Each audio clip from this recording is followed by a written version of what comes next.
donc le zéro déchet dans le couple. C'est ça. Ouais. Là, comme ça, brûle pour point, ça veut dire quoi le zéro déchet dans le couple? Parce qu'en fin de compte, on n'a pas la même définition, toi et moi. Quelle est ta définition? Bah moi, déjà, le zéro déchet, pour moi, c'est une aberration.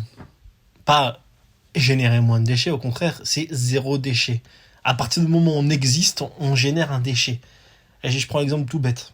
Quand tu vas dans un hôtel, que tu arrives déjà rien qu'à l'hôtel, on te donne une enveloppe avec la clé de l'hôtel, avec les règles le règlement de l'hôtel ou quoi que ce soit. Ensuite, tu montes dans la chambre. Il y a souvent un petit truc sur les toilettes qui stipule que c'est propre. C'est un déchet.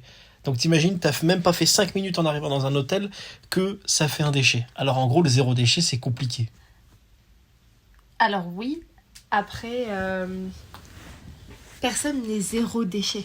On n'est pas zéro déchet. En fait, c'est vraiment tendre vers un style de vie qui génère le moins de déchets. Ok. On est presque zéro déchet. On a... Alors tu dis on, c'est nous, hein. Oui, bah, D'accord. nous sommes... Voilà. On génère le moins de déchets possible. Alors effectivement, on a tous des déchets. Après, c'est le fameux bocal de déchets par an. C'est pas un idéal qu'on visualise et qu'on veut atteindre. Ah ben, justement. Ah non, c'est... moi, je pense que, en tout cas pour moi, c'est plutôt un booster qui m'aide à réduire le maximum de déchets possible. Ben, c'est là où je vois pour le coup, où quand nous on s'est lancé. Alors là, on est le 25 août 2020. On a démarré ça en janvier 2016. C'est ça. La course, si je peux dire, vers le zéro déchet. Tang, tang, tang. J'ai envie de le présenter comme ça. Non, mais c'est vrai qu'au début, on s'est dit, toi plus que moi pour le coup, c'est on arrête tous les déchets pas possibles. T'as été plus extrémiste que moi sur les déchets qui arrivaient. Et tu faisais, sans être méchant, la tronche, pour rester poli, dès qu'il y a un déchet qui arrivait. Tu me demandes de justifier le déchet, parce que c'est vrai. Mais c'est ça, je c'est voulais moi savoir qui, oui, d'où le déchet venait moi aussi. et si on pouvait l'éviter. Oui, mais même quand on pouvait l'éviter ou quand on pouvait pas l'éviter, tu faisais la tête. Alors ça s'améliorait. Et la preuve en est que depuis que tu as accepté le fait qu'on génère malgré tout quelques déchets, notre poubelle a encore plus diminué qu'avant. Ouais, Il aura vrai. fallu 4 ans et demi. Et là, ça y est, sur 2 mois, on génère un bocal de... Je crois que c'est même pas 400 grammes, je crois, le Je bocal. sais pas, mais il faudrait qu'on pèse. On pèse le bocal, mais je crois qu'on ouais, qu'on fasse ça. Mais en gros, sur 2 mois, on génère même pas 400 grammes de déchets à deux. Donc quand même, il y a une belle évolution dans tout ça. Ouais, il y a une belle évolution. Après, effectivement, on a eu deux rythmes complètement différents. Alors, toi, c'était lequel, ton rythme? Bah, clairement, moi, c'était... Il était quand même plus drastique que le tien. Toi, c'était, ouais, bon, il y a un Non, déchet, j'étais pas je m'en foutiste. J'étais pas je m'en foutiste, mais avoue quand même que j'étais plus dans la démarche où j'avais vraiment envie d'avoir le moins de déchets possible. Après, je pense que la différence, et c'est ce que j'ai appris avec le temps, c'est que moi, à l'inverse de toi, je culpabilisais. Alors que toi, ouais, totalement. Ben moi, je partais du principe... Alors, tu m'as longtemps accusé de me donner des excuses, sauf que je partais du principe que, oui, avec tout l'effort qu'on fait, parce qu'effectivement, on en a fait des radicaux dès le début des efforts. Par exemple, il y en a qui ont été très faciles à adopter. Je prends l'exemple du savon. On est passé au savon de Marseille très vite pour beaucoup de choses. Le dentifrice, on a eu plusieurs étapes. On a eu un dentifrice solide dans une boîte en métal qu'on rechargeait. Aujourd'hui, on est très loin puisqu'on fabrique nous-mêmes notre dentifrice. Il y a eu quoi d'autre? Ça, en fait, les sacs en tissu pour le pain, pour les légumes, tout ça. Ça, c'est les déchets qui ont été hyper faciles à ne plus générer. On est d'accord? Ouais, carrément. Voilà. Mais il y en a eu d'autres. Il y en a un, par exemple, tout bête, que tout le monde a, l'emballage des rouleaux de PQ, quoi. Bah ouais, Voilà. c'est pas grave. Voilà. Alors, certains nous diront, oui, vous pouvez l'acheter en vrac.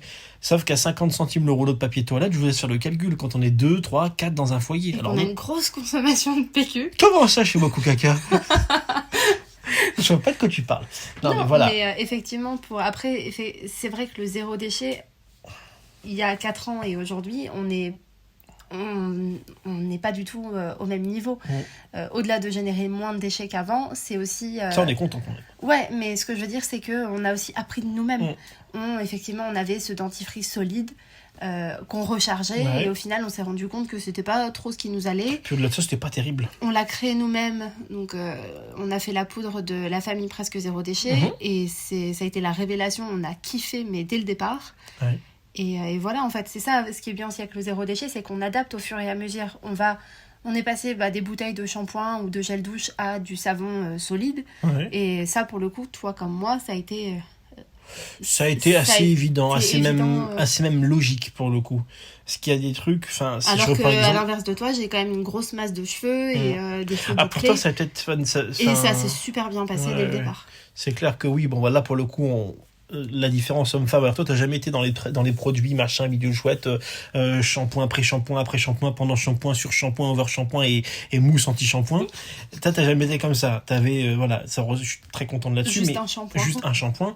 Moi, je veux dire, j'étais dans le cliché du mec, le shampoing sert de gel douche. Et alors aujourd'hui, c'est vrai que pour le coup, ça a été beaucoup plus facile pour moi de passer à un shampoing en tube, à un shampoing solide. Et en fin de compte, par contre, le shampoing solide, je suis très content. Parce que c'est beaucoup plus agréable pour le transport. Alors là, il n'y a aucun risque que le flacon explose. Oui, c'est vrai que la scène de Ross dans Friends... tout de suite. Impossible. Premier épisode, tu parles de Friends, forcément.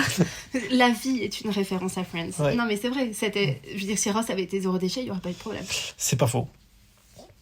C'est zéro déchet que je comprends pas. Et claque une référence à Kaamelott. Voilà, c'est ça. Vous écoutez toujours le podcast sur le zéro déchet avec Siam et Jean-Sébastien.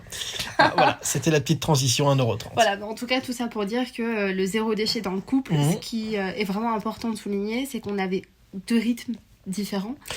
Ouais, vas-y. Et moi, c'est vraiment ce côté culpabilisé. Ok, alors moi j'ai une question. Est-ce que selon toi, on s'est engueulé en 4 ans et demi sur le zéro déchet ? Alors déjà, alors je vais reprendre la phrase. On ne s'engueule pas souvent. On est souvent pas d'accord. Mais est-ce que le zéro déchet nous a généré une dispute entre nous ou pas ? Je n'ai pas la souvenir. Non, moi non plus.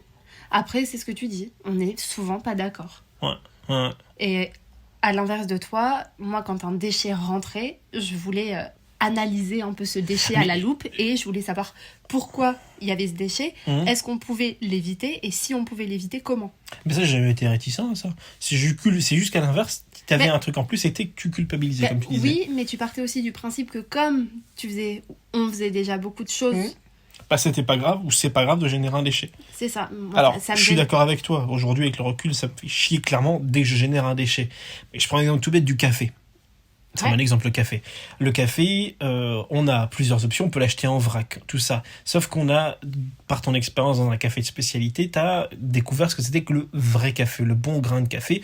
Aujourd'hui, ce café-là, on ne le trouve pas en vrac. Tu peux essayer d'aller voir ton barista dans ton café de spécialité et lui demander d'acheter ton café en grain. Ouais, après, c'est plus compliqué parce que c'est très rarement possible. Après, alors, oui et non.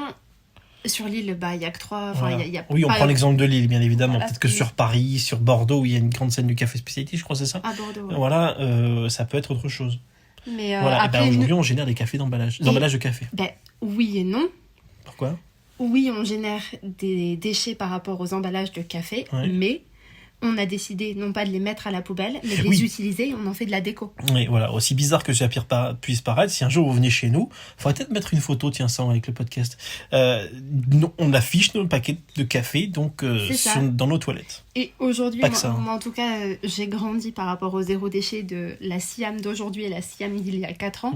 C'est qu'aujourd'hui, si j'ai des déchets, en tout cas, l'exemple du paquet de café, c'est que j'assume. Et ce déchet-là, j'en fais de la déco dans mes toilettes. Et je vous jure que ça a changé notre regard sur le zéro déchet. Parce qu'en fait, pour conclure tout ça, tiens, si on devait conclure, est-ce que les gens ont appris quelque chose par rapport à ça dans le couple ? Qu'il faut pas se prendre la tête. Ouais, ça c'est clair. Qu'il faut aller à son rythme. Ouais. Qu'il faut pas culpabiliser. Ouais. Et il faut assumer quand il y a un déchet. C'est ça. Voilà. Par contre, il y a un truc qu'il faut être en recherche perpétuelle, c'est est-ce que je peux éviter ce déchet ? Voilà, oui ou non. Par exemple, pour les médicaments, c'est compliqué.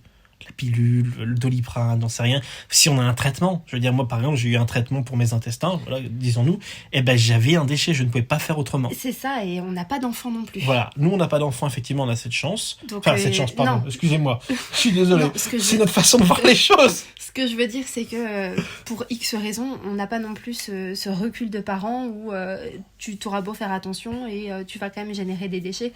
Enfin voilà, peu importe. Mais c'est vrai que nous, c'est vraiment le zéro déchet dans le couple. Et on est 2. On est 2, effectivement. 3 si on compte le chat. Ce sera le thème d'un prochain épisode, le chat et le zéro déchet. À bientôt. Salut.